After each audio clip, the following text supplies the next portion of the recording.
¿Qué piensas tú que se necesita para poner fin a este conflicto? ¿Cuáles podrían ser algunas soluciones en el entendido de que a Benjamín Netanyahu, miembros de su mismo gabinete y gobierno de la comunidad internacional, le están exigiendo que presente un plan político de posguerra?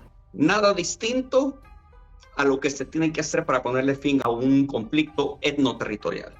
Es decir, primero tiene que haber un reconocimiento de lo que ha sucedido en el conflicto.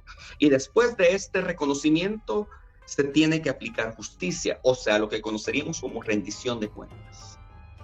Porque si no, no se sanan las heridas. Y tercero, hay una resolución que es la resolución 194, aquí la tengo, del 11 de diciembre de 1948 por la Asamblea General de las Naciones Unidas. Es el artículo 11. Nuevamente, resolución 194, artículo 11, adoptada por la Asamblea General de las Naciones Unidas. Debe de aplicarse y reza de la siguiente manera. Debe permitirse a los refugiados que deseen regresar a sus hogares y vivir en paz con sus vecinos, que lo hagan así lo antes posible, y que deberán pagarse indemnizaciones a título de compensación por los bienes de los que decidan no regresar a sus hogares y por todo bien perdido o dañado cuando, en virtud de los principios del derecho internacional o por razones de equidad, esta pérdida o este daño deba ser reparado por los gobiernos o autoridades responsables. El problema es qué compromiso más grande, no solo para los gobiernos de Israel, sino para todo el Estado y su imagen, y para los Estados Unidos, para Francia, para Inglaterra, para la Unión Europea. Entonces, prácticamente a nadie le conviene meter mano en el conflicto para solucionarlo, porque todos tienen parte y tienen responsabilidad de conflicto. Esa es la verdad. Hay posibles soluciones, sí, pero la mayoría de ellas no son viables, por lo menos a largo plazo.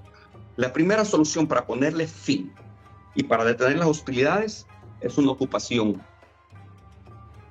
que haga el ejército israelí en toda la franja de Gaza. El problema es de que una ocupación militar cuesta mantenerla, no por las pérdidas que van a tener de sus efectivos militares y no por los altos costos de mantener el aparato militar adentro funcionando, sino por reconstrucción, mantener servicios básicos, mantener la red vial, hospitales, educación, alimentación para toda la población de la franja de Gaza. A diferencia de lo que muchas personas creen sobre la imagen y el hipersimbolismo que representa Israel en el mundo, el Estado israelí no tiene la capacidad económica suficiente para mantener una ocupación militar indefinida y para mantener una numerosa población gazatí. ¿Y qué pasa con Cisjordania, con West Bank, con Hebrón? ¿Qué pasa con parte de Jerusalén?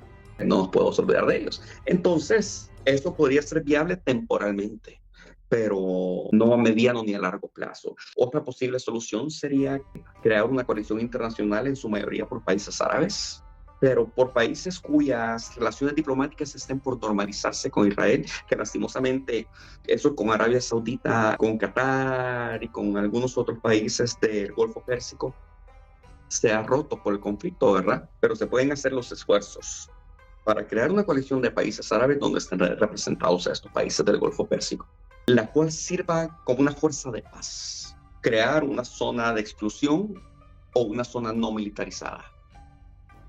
Que Estados Unidos, que la comunidad internacional y que también Israel, que tiene la mayor responsabilidad de la destrucción de Gaza, inicien el proceso de reconstrucción, crear un gobierno de coalición, convocar a elecciones y que la población gazatí tenga el derecho a elegir a sus gobernantes. Ahora, ¿cuál es el problema? Que la mayoría de la población gazatí siempre va a apoyar a Hamas. Y Hamas no puede estar en el gobierno porque entonces no existe una solución real. Y menos hoy.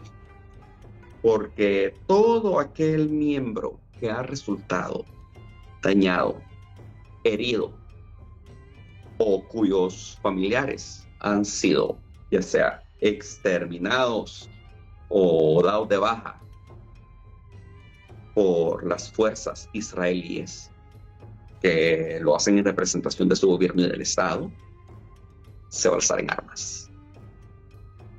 Y los niveles de destrucción, los niveles de mortandad que la operación militar ha causado es muy alta.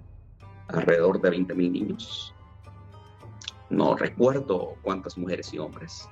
Más de 80,000 heridos, muchos con posibilidad de morir. Desplazados. Y no muertos o heridos solamente como un daño colateral de los impactos de los misiles. No, muchos muriendo de inanición, muchos muriendo por enfermedades.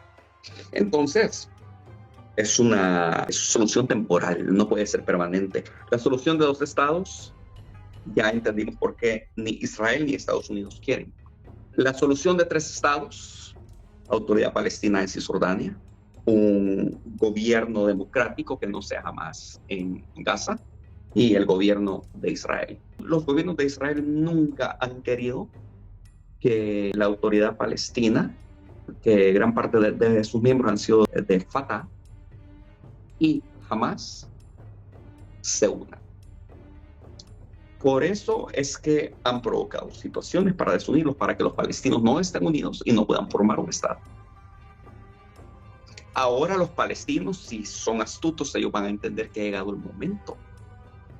Nunca han tenido el apoyo que hoy han tenido. Y nunca Israel ha sido mal visto como hoy es mal visto. Por lo tanto, posibles soluciones, de la cual la más lógica sería la tercera. Se cumplen los designios de las poblaciones de Gaza y de la población de Cisjordania. Y se cumple lo que tanto el Estado de Israel ha querido, que no se unan. Ahora el tema son los asentamientos ilegales de judíos o de cristianos que hay en áreas que quedarían dentro del territorio palestino. Entonces la historia se va a repetir, pero al revés. Los palestinos lo van a sacar. Y posteriormente va a ser el Nakba de los israelíes, al cual le van a llamar holocausto. Y de hecho, la imagen del Estado israelí se ha deteriorado tanto que hoy ya se habla del holocausto palestino. Interesantísimo, Juan. Bueno, estamos llegando casi al final del programa. Me gustaría, Juan, conocer tus consideraciones finales acerca de este tema. Yo creo que lo único que puedo decir al respecto es que nosotros, como seres humanos, no importa si somos salvadoreños, si somos norteamericanos, si somos europeos, somos israelíes, somos judíos, somos de esta religión, cristianos, musulmanes o como sea, yo creo que existe un factor que tiene que predominar, y esa es la moral. Toda religión tiene un aspecto moral muy importante que ordena el estilo de vida para la convivencia de los seres humanos. Y cuando una mala interpretación de esta religión y la aceptación de esta mala interpretación nos satisface para poder consolar o poder justificar una acción amoral en nombre de la misma religión, creo que ha llegado el momento de cuestionarnos a nosotros mismos qué decisión tener y qué es lo que nosotros como seres humanos de bien tenemos que apoyar. Yo sé que pueden ser palabras fuertes. Yo tengo muchos amigos judíos acá. Algunos apoyan al gobierno actual y otros no lo apoyan. Es más, la semana pasada, para tener tal vez un conocimiento más amplio de qué es lo que piensa la sociedad laica y de qué es lo que piensa la sociedad civil y la no política dentro de Israel, y yo me reuní con 3 amigos y me abrieron la mente en este aspecto.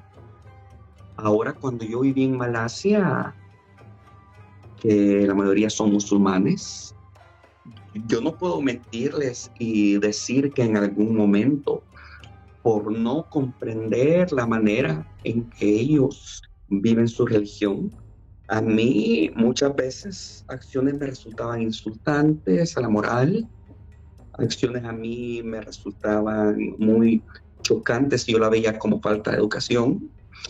y al mismo tiempo también generaba ese sentimiento de odio que yo no tenía que tener para con los musulmanes, porque hay situaciones que molestan. Pero después yo fui lo suficientemente maduro y tuve la capacidad de comprenderles. Y después me di cuenta que son seres humanos iguales que nosotros, que tienen sentimientos, que tienen necesidades, que tienen obligaciones, que pueden entablar relaciones estrechas con la gente a los que ellos quieren, que pueden ser muy buenas personas ayudando a su prójimo, y que simple y sencillamente las reglas y la conducta que tienen en muchas ocasiones es incomprendida. Esa es la verdad. La imposición de valores de una sociedad y de una cultura sobre otra cultura que piensa distinto y se rige por reglas distintas, nunca en la historia ha prosperado. Todo pueblo se rebela, todo pueblo logra su autodeterminación, tarde o temprano. Barbas en remojo muchos. Pensemos, estudiemos, analicemos. Ok. Puedes encontrar este podcast en la plataforma de podcast en español eBooks. También puedes encontrarme en redes sociales ex @JuanGolcher1. Si te gusta el contenido de este programa y crees que es importante que otros lo conozcan, te pedimos que por favor compartas. Y si es tu gusto, puedes dejar una donación a través de Stripe